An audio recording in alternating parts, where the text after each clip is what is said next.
We just finished sanding off our bubbles with a 100 grit sanding screen, followed by vacuuming. Now it's time to solvent wipe. Why do we solvent wipe? Despite using a professional style vacuum cleaner, inevitably there's still a little bit of particulate.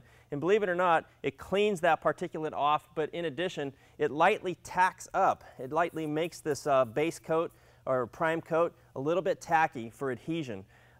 Typically we're going to solvent wipe with acetone. I often get asked, what about xylene or MEK? The problem with those two solvents, they're not really fast flashing solvents. So in other words, acetone flashes off really, really quickly. And I've seen where xylene actually leaves a little bit of an oily film. So we found that the acetone solvent wipe is by far the best. You're probably looking at the video wondering, okay, this is great. This is 70 or 80 square feet. What if we have 7,000 or 8,000 square feet? Are we going to be doing it this way? And of course you're not going to be on your hands and knees. What you would be doing is dumping the acetone like this onto the surface, followed by a microfiber pad, so you can really cover large square footage areas very quickly. So we're going to let this sit now for 15 minutes. We're going to get our epoxy mixing station ready to go, and then we're going to demonstrate how to apply the product.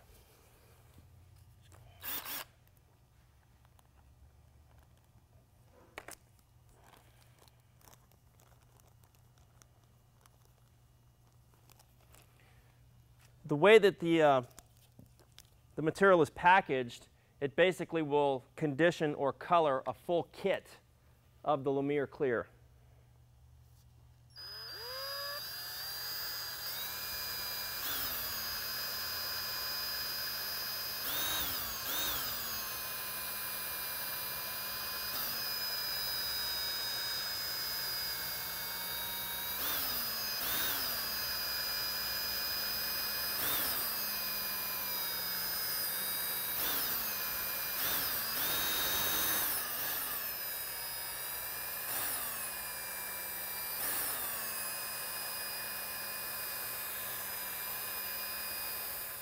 We're getting ready to apply our Lumiere metallic essence.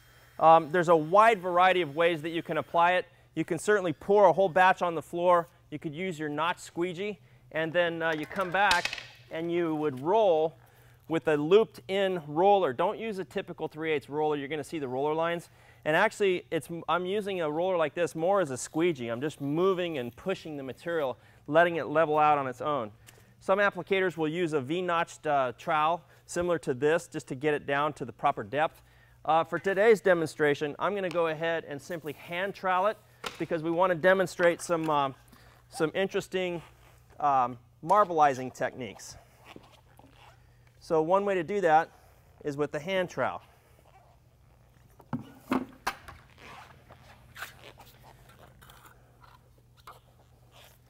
Plus, by using a hand trowel, you don't see any of those unwanted roller lines that I was just describing.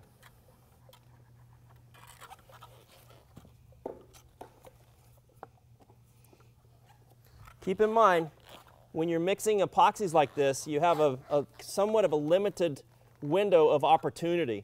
Once you get it out on the ground, like we're doing here, or on the substrate, I should say, you're fine. You've got some working time. So you don't want to let it sit in a bucket like that for any longer periods than, say, 3 to 5 minutes. All right, so Brian's going to hand me my next color, which is going to be the brass. And at this point, it's really subjective. It's really about the effect that you're trying to receive or trying to achieve on how it's applied. By hand troweling it, though, I feel I have good control.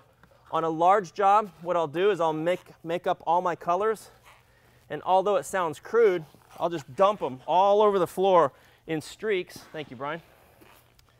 And I'll dump them in streaks and then use a squeegee.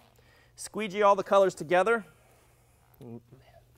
Let's get a garbage can. I didn't know that was in there. Okay.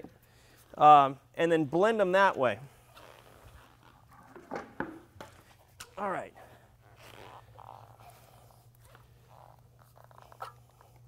So once again, gang, once we get it on the floor, time is not as much of an issue.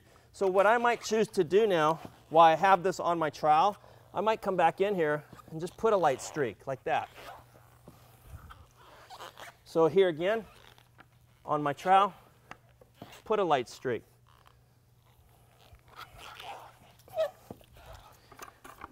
Dump more of our copper.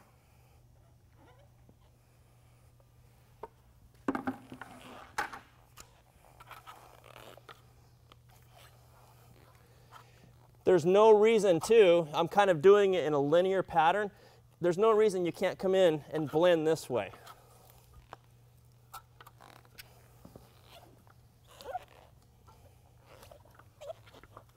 Okay.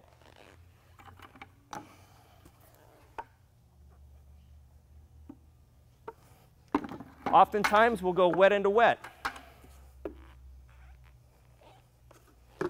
and blend them in this way.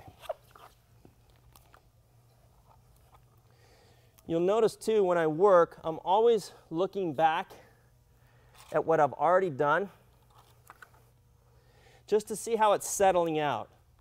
And just so you understand, I'm probably applying this material with a hand trowel at least 30 to 40 mils thick. Just from experience, I know that.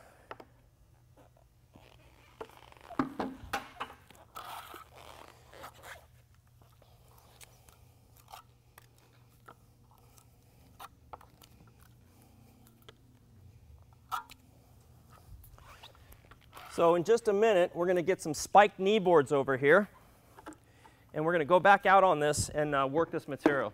So now look, I see that where I first started, I can see over there where I don't have as much of the brass color. So there's no reason that I can't just steal some from right here on my trowel and blend it in. Just that simple. So we'll get those spiked knee boards over there.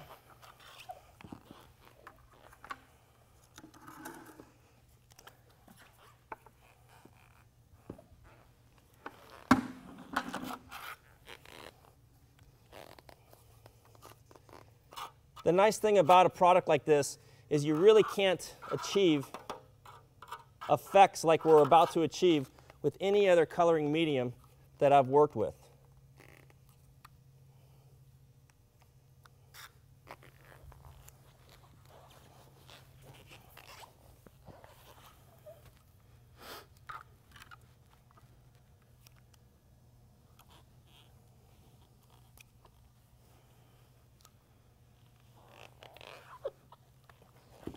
Okay, I like the direction that we're going with this. Pour a streak of our brass, a little bit more of our copper,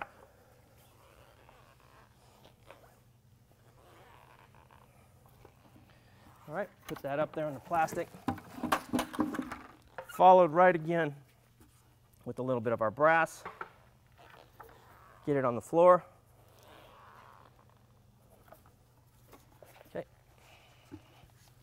Hand troweled. So no more than 5 minutes has elapsed so far, and this right here could be the final effect. We're going to show you some spritzing techniques. You can already see what's happening simply due to the thickness that we're putting it down. We're getting some really interesting texture, but we wanted to show you kind of the basic application of how this can go down, and then we're going to just go show you some fun techniques to give you some ideas, open up your imagination to the endless possibilities using a product like this. It's like we mixed up just the exact amount to get where we needed. Now, in conditions like we have today, it's probably 60 degrees inside of the warehouse here. We probably have a good 20 to 25 minutes of working time to get out and do any additional texturing if we choose to. Timing is crucial.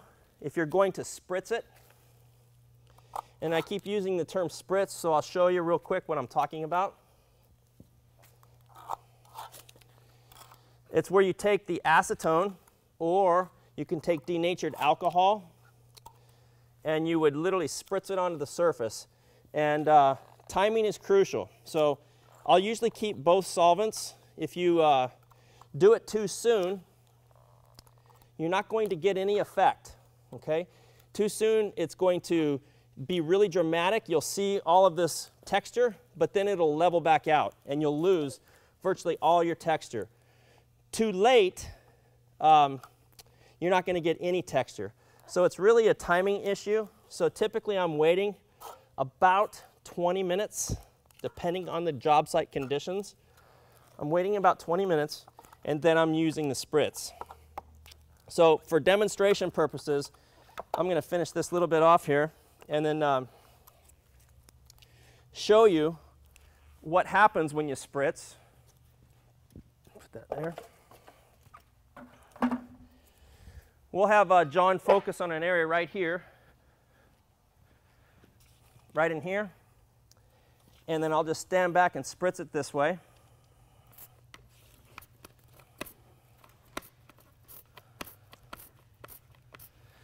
And what happens is it separates the pigment, okay?